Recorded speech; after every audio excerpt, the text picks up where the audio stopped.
क्या कभी आपने सोचा है एक इंसान जो जिंदगी भर सिर्फ दूसरों के तकलीफ दे रहा हो वो एक दिन अपनी गलतियों का एहसास करे और बदल जाए। दोस्तों, क्या जनक की जिंदगी एक नए मोड़ पर आने वाली है? क्या सृष्टि मुखर्जी अपने बुरे कर्मों का पश्चाताप कर रही है? और सबसे बड़ी बात, क्या जनक अपनी मां को माफ कर पाएगी? ये एपिसोड इमोशन, टेंशन और नए ट्विस्ट से भरा है। चलिए शुरू करते हैं आज का एपिसोड। तब तक आप वीडियो को लाइक और चैनल को सब्सक्राइब कर लीजिए और दोस्तों वीडियो के अंत तक बने रहेगा ताकि मैं आपको बताऊं आने वाले एपिसोड में क्या होगा। सृष्टि मुखर्जी को अब फाइनली समझ आ रहा है कि उसे अपनी जिंदगी में कितनी बड़ी गलतियां की थी। अपनी ही बुराइयों की वजह से उसने सिर्फ अपनी नहीं बल्कि कई और जिंदगियों को भी तबाह किया था। दोस्तों, उसे गिल्ट हो रहा है कि उसने उर्वशी की जिंदगी बर्बाद कर दी जो जनक का सच्चा ध्यान रख रही थी। दोस्तों, जनक अब वापस बॉस हाउस पहुंच चुकी है। तभी सृष्टि भी उसे मिलने आ जाती है। पूरे परिवार के सामने वो जनक को गले लगा लेती है और उस पर प्यार बरसाने लगती है। ये देखकर अर्शी गुस्से से भर उठती है। उसे लगता है कि अगर सृष्टि जनक को अपनी बेटी मान लेगी तो कहीं ना कहीं अनिरुद्ध भी फिर से जनक की तरफ अट्रैक्ट हो सकता है। अर्शी एक बार फिर से इनसिक्योर महसूस करने लगती है। दोस्तों, जनक और सृष्टि का सामना कैसे होगा? लेकिन जनक सृष्टि की बातें समझ नहीं पाई। उसने बॉस हाउस वापस आने का फैसला खुद नहीं लिया बल्कि परिस्थितियों ने उसे मजबूर कर दिया। बॉस फैमिली एक बार फिर जनक को निकालने की मांग करती है क्योंकि उनकी नजर में वो इस घर का हिस्सा नहीं है। दोस्तों, इस बार सृष्टि सामने आती है और बोलती है कि वो जनक को अपने साथ ले जाएगी। क्या जनक उसे माफ कर पाएगी? क्या माँ बेटी का ये रिश्ता फिर से जुड़ पाएगा? और अगले ही पल हमें देखने को मिलता है पुलिस स्टेशन में जनक और छोटोन। जी हाँ दोस्तों, एपिसोड की शुरुआत होती है पुलिस स्टेशन से जहाँ छोटोन जनक से पूछता है कि क्या हुआ। जनक घबराई हुई है और कहती है कि वो एक बड़ी मुसीबत में फंस गई है। पुलिस इंस्पेक्टर बताता है कि जनक एक रेड लाइट एरिया से भाग कर आई है। छोटोन शॉक हो जाता है और पूछता है कि वो वहां तक कैसे पहुंची। कांस्टेबल कहती है कि जनक ने कहा था कि दुनिया में उसका कोई नहीं है। कांस्टेबल जनक के माँ बाप के बारे में पूछता है।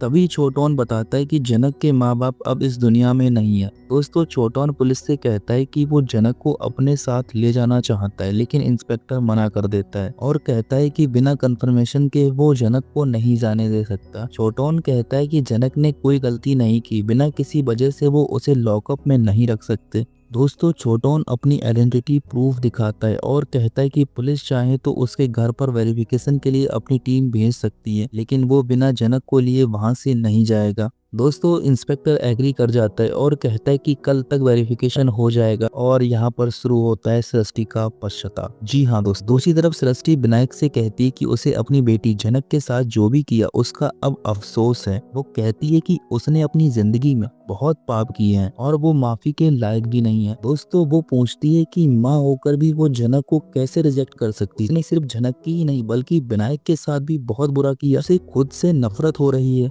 उसके कहते हुए भी विनायक चुप हो जाता है। दोस्तों, तभी सृष्टि एक छुरी उठा लेती है और अपनी जान लेने की कोशिश करती है। विनायक तुरंत उसे रोकता है और कहता है कि ये सब गलत है। सृष्टि रो पड़ती है और कहती है कि उसका गिल्ट उसे अंदर ही अंदर मार रहा है। दोस्तों, विनायक उसे शांत होने के लिए कहता है। सृष्टि कहती है कि जनक शायद उसे कभी माफ नहीं करेगी लेकिन वो सिर्फ एक बार अपनी बेटी को देखना चाहती है।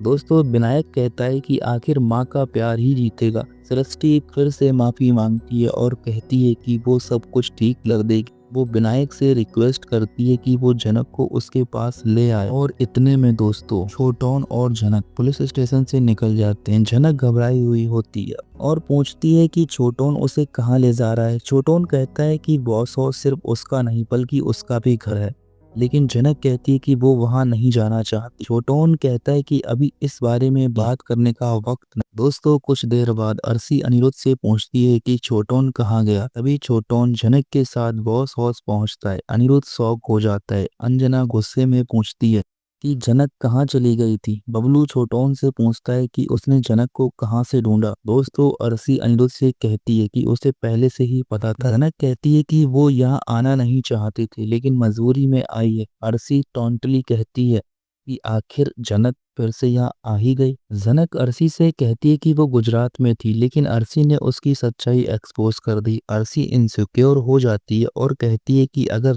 जनक वापस आई तो अनिरुद्ध फिर से उसके पास चला जाएगा। दोस्तों छोटोन कहता है कि अगर जनक इस घर में नहीं रह सकती तो वो भी यहाँ नहीं रहेगा। अनिरुद्ध अर्शी से कहता है कि घर का फैसला वो नहीं करेगी। अर्शी कहती है कि अगर जनक यहाँ रही तो वो घर छोड़ देगी। लेकिन दोस्तों बॉस फैमिली जनक को रिजेक्ट करती है। तभी बबलू बोलता है कि सृष्टि अब जनक को एक्सेप्ट करना चाहती है।